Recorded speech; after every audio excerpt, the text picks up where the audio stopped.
नमामि गंगे परियोजना के तहत वन विभाग गरुड़ की तरफ से एक बृहद वृक्षारोपण कार्यक्रम का आयोजन आज हरेले के उपलक्ष्य में बैजनाथ में किया गया है। तो आइए देखते हैं पूरी विस्तार से रिपोर्ट। वृक्षारोपण का कार्यक्रम किया गया है और पूरे जनपद के अंतर्गत ही विभिन्न स्थलों पे, स्कूल्स पे, गवर्नमेंट बिल्डिंग्स पे, हर ग्राम पंचायत लेवल पे और हर जो हमारे अर्बन बॉडीज़ हैं वहाँ पर वृक्षारोपण का वृहद कार्यक्रम चल रहा है। और जनपद के अंतर्गत हम लोगों ने मिनिमम 50,000 का लक्ष्य निर्धारित किया है और इसका पूरा हम ट्रैकिंग भी कर रहे हैं और ये भी सुनिश्चित किया जा रहा है कि जो वृक्ष लगेंगे उनका सर्वाइवल रेट भी अच्छा रहे। तो उसके लिए वन विभाग को भी निर्देशित किया गया है कि टी गार्ड की भी व्यवस्था सुनिश्चित कर ली जाए और एक पेड़ माँ के नाम का भी इसमें हम लोग व्यापक रूप से प्रचार प्रसार करना सुनिश्चित कर रहे हैं। और साथ ही साथ एक हम लोगों ने जनपद के अंतर्गत बागेश्वर में जन्म दिवस वाटिका का भी स्टार्टिंग आज से किया हुआ है। तो जिस किसी का भी जन्म दिवस होगा वो भी वहाँ पर वृक्षारोपण कर सकते हैं और ट्री गार्ड की उपलब्धता भी उसके लिए सुनिश्चित की जाएगी। तो इसके लिए वृहद रूप से कार्यक्रम चलाया जा रहा है। साथ ही साथ नदी उत्सव है वो भी इसके साथ हम लोगों ने कार्यक्रम में सम्मिलित किया है, क्योंकि अभी हरेला पर्व का जो कार्यक्रम है वो निरंतर रूप से निर्बाध रूप से चलता रहेगा और पूरे महीने भर जो वृक्षारोपण का कार्यक्रम जो है विभिन्न स्थलों पर होता रहेगा। और नदी उत्सव को भी हम उसमें मनाएंगे और नदियों का किस तरह से रखने का और डिस्चार्ज को बढ़ाया जाए और साफ़ सफाई का ध्यान रखा जाए, क्लीनलीनेस को बढ़ावा दिया जाए, वो भी उसमें सम्मिलित किया जाए। पहले तो मैं पूरे क्षेत्रवासियों को, पूरे प्रदेशवासियों को उत्तराखंड का लोक पर्व हरेला की ढेर सारी शुभकामनाएं बधाई दूंगा। निश्चित रूप से जो हमारा हरेला पर्व है, जहाँ हमारे पर्यावरण को संरक्षित और सुरक्षित करने का काम करता है, वही हमारे यहाँ पर जो आज के दिन हमारे जो पुराने समय में जो हमारे बुजुर्गों ने एक पौधा लगाकर कहीं ना कहीं पेड़ को लगाकर इस पर्यावरण को बचाने का काम करते थे।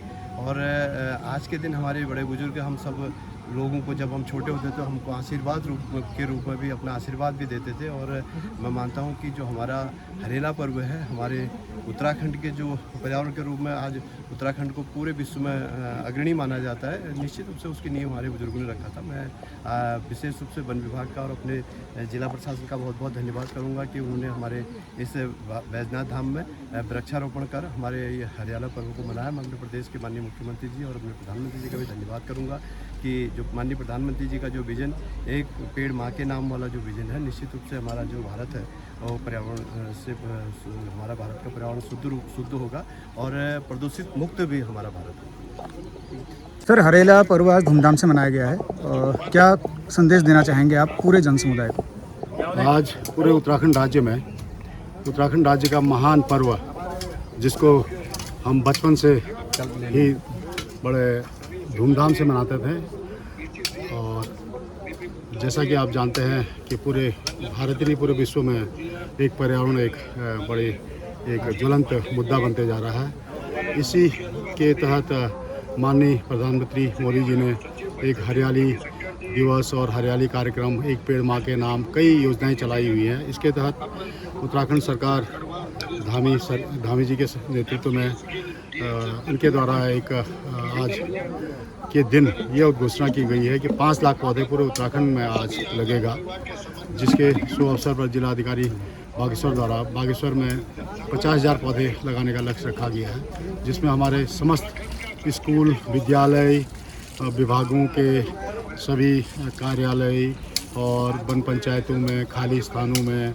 और वन विभाग के खाली क्षेत्र में ये वृक्षारोपण का आयोजन किया जा रहा है और महोत्सव के रूप में मनाया जा रहा है। और ये महोत्सव पूरे महीने तक चलेगा। 15 अगस्त को इसका समापन है। धन्यवाद। पुनियाल जी, बहुत बहुत स्वागत है आपका। आज हरेला का त्यौहार है और आप पर्यावरण से काफ़ी गहनता से जुड़े हुए हैं। क्या संदेश देना चाहेंगे पूरे जन समुदाय को आज के इस पावन पर्व के मौके पर? सर्वप्रथम मैं हरेला पर्व की सभी प्रदेशवासियों को बधाई देता हूं, आप लोगों को भी। साथ ही जो यहाँ पर वृक्षारोपण का कार्यक्रम हुआ, काफ़ी खुशी की बात है।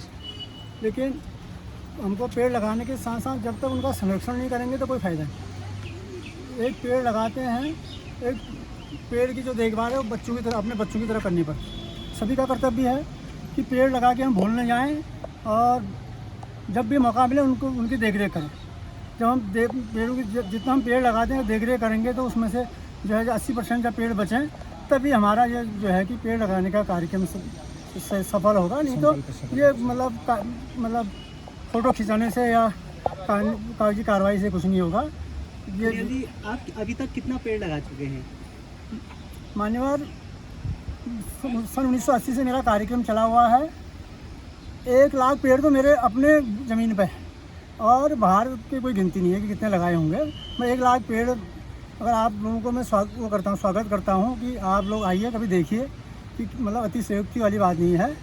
तो एक समय ऐसा था, मैं 5 किलोमीटर दूर है, 5 किलोमीटर पैदल चल के पेड़ लगाता था मैं। अब तो रोड चलेगी, तो अब रोड पे जो है वो जुड़ा हुआ है।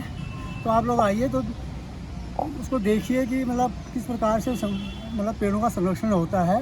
और हमने तो कभी मतलब कहीं पे पेपर में या इसमें हमें कोई वही नहीं था कि ऐसा भी होता है कि ये तो अब चला है कि पेड़ लगाओ कर। जब पेड़ लगाओ अभियान हो तब तो हमारे 1 लाख पेड़ हो चुके थे। 1 लाख पेड़ आपने किस प्रकार के पेड़ लगाए हैं आज तक? पर मेरे जो है कि फलदार भी हैं, पर्यावरण के प्रति देवदार है, शीशम है और सुराई है, बांज है, फलियाट है, अंगू है, मतलब हर प्रकार के पेड़ मेरे उसमें हैं। मतलब जो गर्म इलाकों में होते हैं, जो ठंडे से ठंडे इलाके में होते हैं, वो पेड़ भी मेरे उसमें हैं। धन्यवाद। आपका आज हरेले का त्यौहार है जी। और हर जगह से एक ही सुर में आवाज़ आ रही है, पर्यावरण को संरक्षित करो, पर्यावरण को बचाओ, पेड़ लगाओ। आपके क्या अनुभव हैं और क्या संदेश आप इस पूरे जनमानस को देना चाहेंगे? देखिए, सर्वप्रथम मैं पूरे उत्तराखंड की धरती को नमन करता हूँ और यहाँ के लोगों को नमस्कार करता हूँ कि ये धरती ने हमको इस विकट परिस्थितियों में भी जिंदा रहने की सीख दे रखी है। हमारे बुजुर्गों से लेके आज तक बगैर पौधे का हम लोगों का जीवन यापन करना संभव नहीं है। और पेड़ न हो तो जीवनी की कोई पशु पक्षी जीव जंतु कोई भी जीवित नहीं रह सकता है। अच्छा, मेरा जो अनुभव है 1999 से उत्तर प्रदेश सरकार में स्वच्छता और पर्यावरण के लिए मैं अनुरोध करते रहा हूँ। वर्तमान में ये 20-25 वर्षों में मैंने करीब 5 हेक्टेयर बंजर भूमि जो 50 साल से 1962 से बंजर पड़ी थी और उसको 2001 से पेड़ रोपे। वर्तमान में अभी जो छोटे पौधे रोपे थे उनने अब पेड़ का आकार ले लिया, जिसका मैंने जिलाधिकारी महोदय से भी अनुरोध किया कि एक बार निरीक्षण कर लें। पेड़ लगाना ही वो नहीं है, पेड़ को पौधा लगाना ही वो नहीं है, पौधे को पेड़ बनाना है हमें। एक ही पेड़ पौधा लगाएं लेकिन पेड़ बनाएं उसको। तो आज जो मेरे 10-15 हज़ार जो पेड़ पौधे हैं वो पेड़ का रूप धारण कर चुके हैं। वहाँ लोग क्या करें कि बाघ आ रहा है और उसको काटो करके। तो कई लोगों ने मुझको डांटा भी है, गांव वाले, कि भाई जंगल बन गया। अरे भाई, जंगल तो हम जंगल में रहते तो जंगल नहीं होगा तो आदमी रहेगा कहाँ? जानवर आ रहे हैं तो गलती हमारी है, क्योंकि जब हम उनका स्थान अधिग्रहण कर रहे हैं तो वो हमारा स्थान अधिग्रहण करेंगे। और जंगली जानवर और मनुष्य का आपस में एक संबंध बना हुआ है संतुलन के लिए। तो हमारा लास्ट में है कि आओ प्रत्येक व्यक्ति पौधे को पेड़ के रूप में इस धरती को रोपण करके पेड़ बना के रखें, तभी आगे का जीवन सार्थक है आने वाली पीढ़ी का। नमस्कार, धन्यवाद। बसंत जोशी, हमसियारी, बागेश्वर।